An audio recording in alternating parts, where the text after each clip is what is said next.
digital wilds of Second Life, we find Gillermo.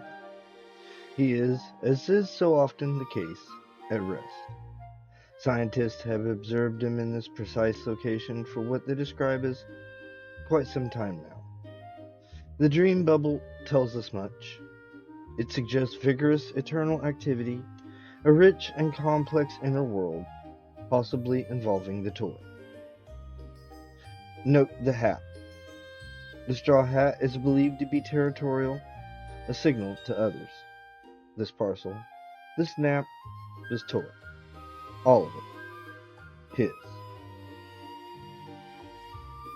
He will wake, eventually, on his own terms, in his own time, as he's always done, as he will always do.